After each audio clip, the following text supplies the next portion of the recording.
John, you took the outfit off. I did. It's very difficult to go number 2 in it, and I found that out the hard way. So I just needed some emergency dry cleaning because I may have crapped my pants. I am very sorry to hear that. Oh, it's cool. It's dry cleaner's fault. I'm not washing it. Don't worry about it. True. Dry cleaner's problem. Not yours. Not yours. Yep. It's connected, so it went up the shirt too. So I'm sorry. I hope everything works out. The costume will be back. Sounds like a mess in there. 3, 2. What are you guys doing? What? We're here to save you. You were gonna save me? It was a really good plan, too. Well, I can go back inside and you can still do it. Okay, so for anyone who might need clarification, Joel, maybe you can take this one. Between Suicide Squad and now there's The Suicide Squad, how do you describe this film? Well, this is, it's not really a sequel. It's not really a reboot. It's kind of its own thing. It lives in its own universe, and this is James Gunn's The Suicide Squad. Any questions?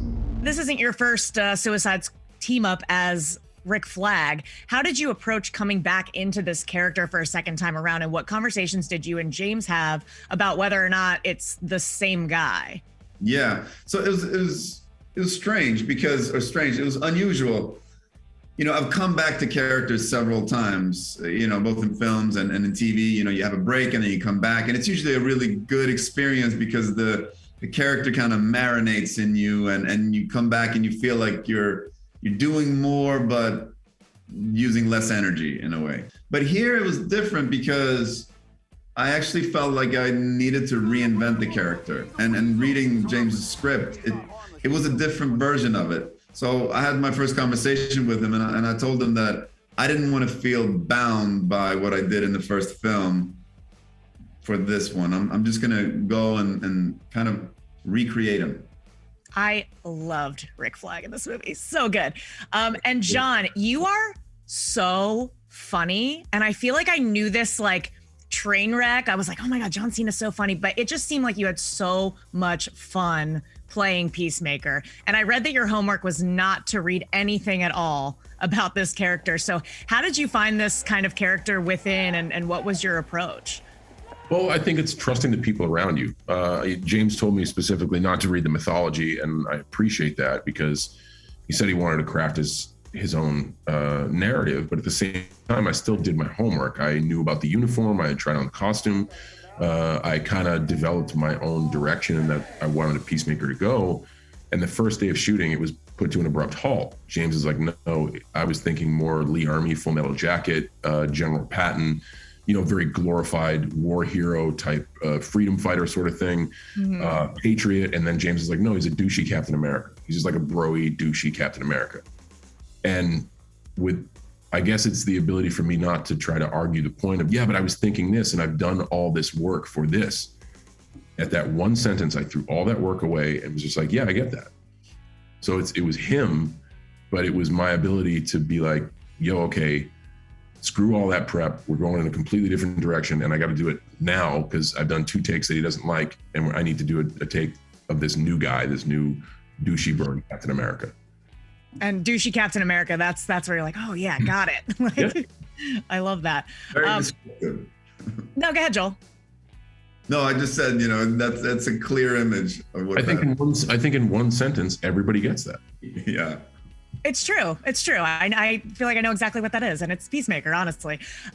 We're so excited for the future of Peacemaker, by the way. I know there's probably not a lot you can say because people need to see the movie and get the context, but I know you already filmed the series. What was that kind of episodic experience like with that character? And do you think we'll get... Oh, no, there's a ton I can say. It's just Warner's and HBO Max will storm through this door and string me up from the ceiling. So I can't say anything at all. I know that I think people will get an idea of what they're in for when they see the Suicide Squad. And the best way to explain it is the Suicide Squad is a 2-hour and 20-minute film that dives into 25 main characters.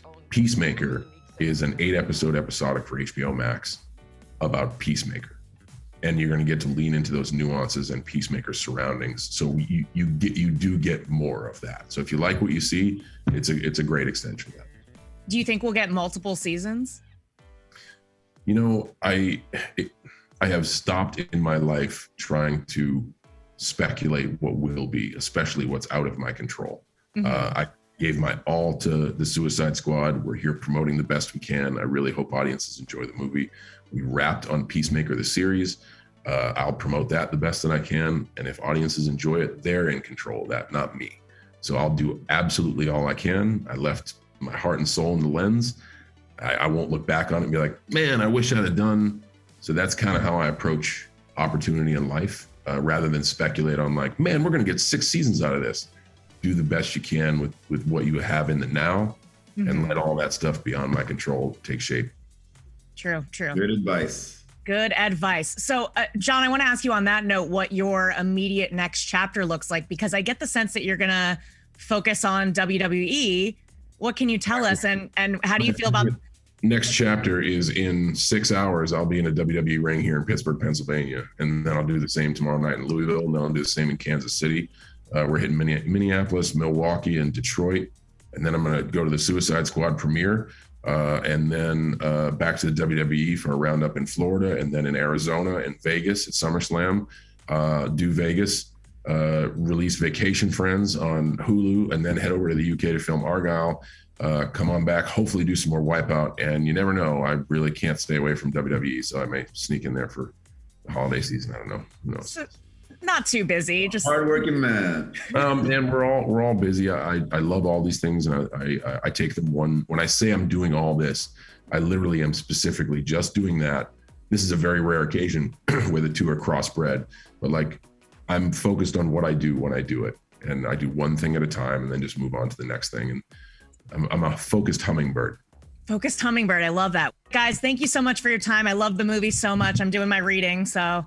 Oh, thank you. Excellent. Yeah. Thanks, guys. Take care.